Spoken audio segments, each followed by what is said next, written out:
مسجد میں آپ نماز پڑھنے کے لیے گئے، اللہ اکبر کہہ کر کے آپ نے ہاتھ مانگا، نماز آپ شروع کرنے جا رہے ہیں، اللہ کے نبی فرماتے ہیں صلو کما رأیتمونی اصلی، نماز ویسے پڑھو جیسے اپنے نبی کو تم نے نماز پڑھتے ہوئے دیکھا ہے۔ جیسا طریقہ نبی کا تھا نماز کا، ویسے ہی طریقے پر ہمیں نماز پڑھنی ہے۔ اللہ کے رسول جب نماز پڑھتے تھے سینے پر ہاتھ باندھتے تھے، سب سے پہلے دعائے ثنا پڑھتے تھے،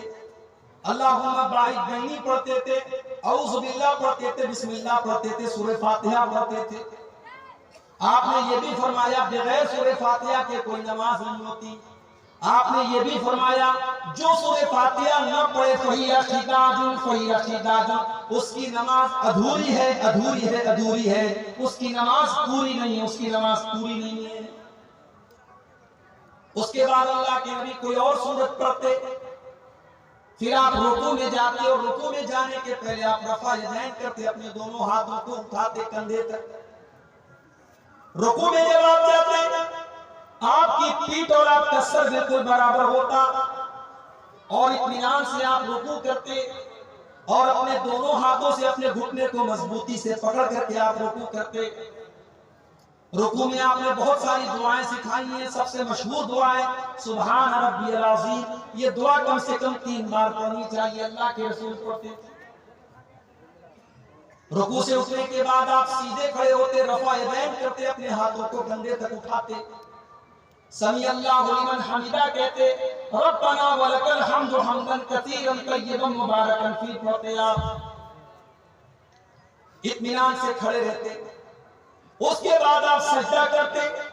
اور سجدے میں جاتے وقت پہلے اپنے ہاتھوں کو زمین پر رکھتے، پھر اپنے گھٹنے کو بعد میں رکھتے۔ سجدے میں کم سے کم 7 چیزیں زمین کے اوپر اللہ کے پیارے نبی رکھتے تھے۔ اپنی پیشانی کو زمین پر رکھتے تھے، اپنی ناک کو زمین پر رکھتے تھے، پیشانی اور ناک دونوں کو ایک مانتے تھے آپ، دونوں ہاتھوں کو زمین پر رکھتے، دونوں گھٹنوں کو زمین پر رکھتے اور دونوں پیروں کو بھی زمین پر رکھتے اور پیروں کی انگلیوں کو موڑ کر کے ان کا رخ قبلہ کی طرف کر لیتے اور آپ اطمینان سے سجدہ کرتے۔ سجدے میں آپ نے کہ انگلیوں کو زمین پر بچھانے سے منع کیا اور آپ نے فرمایا کتے کی طرح اپنے ہاتھوں کو سجدے میں زمین پر بچھا کر کے سجدہ نہ کرو۔ مرد کا بھی یہی طریقہ ہے، عورت کا بھی یہی طریقہ ہے، عورت بھی سجدہ ایسے ہی کرے گی جیسے مرد کرتا تھا۔ کوئی بھی صحیح حدیث ایسی نہیں کہ مرد کا سجدہ کرنے کا طریقہ الگ اور عورت کا طریقہ الگ ہے، دونوں کا طریقہ سیم ہوگا، دونوں کا طریقہ ایک ہوگا۔ سجدے میں آپ الگ الگ دعائیں پڑھتے تھے، سبحان ربی العالی بھی پڑھتے تھے، سبوح قدوس رب الملائکۃ بھی پڑھتے تھے، اور بھی دعائیں آپ پڑھتے تھے کم سے کم 3 بار۔ سجدے سے اٹھنے کے بعد اطمینان سے آپ بیٹھ جاتے تھے، اللہم اغفر لی وارحمنی واہدنی وعافنی وارزقنی، یہ دعا آپ پڑھتے تھے، پھر دوسرا سجدہ کرتے تھے۔ دوسرا سجدہ کرنے کے بعد اطمینان سے آپ بیٹھے رہتے تھے اور پھر اٹھ کر کے آپ دوسری رکعت کے لیے آپ اٹھتے تھے اور جیسے آپ نے پہلی رکعت پڑھی تھی آپ دوسری رکعت پڑھتے تھے۔ اگر وہ نماز 3 رکعت والی یا 4 رکعت والی ہوتی تھی، اللہ کے پیارے نبی 2 رکعت پڑھنے کے بعد التحیات پڑھتے تھے، اور التحیات میں جو حدیث سے جو چیزیں ثابت ہیں کہ التحیات کے شروع سے لے کر کے سلام پھیرنے تک آپ اپنی انگلی کو اٹھائے رہتے تھے۔ یہ ہمارے بہت سارے بھائیوں نے جو طریقہ بنا لیا ہے کہ اشہد اللہ کے اوپر اٹھاتے ہیں اور الا اللہ کے اوپر انگلی کو نیچے کر دیتے ہیں، معاف کیجیے یہ حدیث سے ثابت نہیں۔ پورے تشہد میں التحیات آپ نے جب سے شروع کی ہے، سلام پھیرنے کے ٹائم تک آپ کی انگلی ایسے اٹھی ہے، بیچ بیچ میں آپ تھوڑا تھوڑا انگلی کو حرکت دیں گے، جب درود شریف پڑھیں گے تب آپ حرکت دیں گے، درود شریف کے بعد کی دعائیں جب آپ پڑھیں گے تب آپ حرکت دیں گے۔ یہ حرکت دینا بھی اللہ کے رسول صلی اللہ علیہ وسلم سے ثابت ہے۔ تیسری رکعت کے لیے جب آپ کھڑے ہوتے تو آپ رفع یدین کر کے اپنے ہاتھوں کو سینے پر باندھ لیتے،